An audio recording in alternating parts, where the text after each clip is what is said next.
আজ হলো 1 জানুয়ারি আর বছরের প্রথম দিনটাই কিন্তু আমরা শুরু করলাম বহরমপুরের খুব জাগ্রত বিষ্ণুপুরের মা কালীর দর্শন দিয়ে।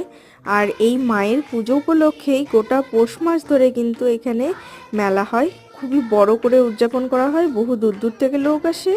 আর দেখো এই মেলাতে কিন্তু বহু জিনিস এখানে তোমরা পেয়ে যাবে।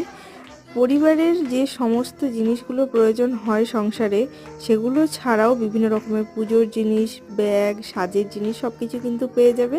অনেক গয়নার দোকান কিন্তু বসেছে, আর তার মধ্যে আমিও দু একটা কিনে নিয়েছি, তো আমার তো বেশ ভালো লেগেছে। আর বাচ্চাদের কিন্তু আনন্দ দেওয়ার জন্য এখানে বিভিন্ন রকমের রাইডস আছে, আর প্রচুর প্রচুর খাবারের দোকান কিন্তু এখানে বসে।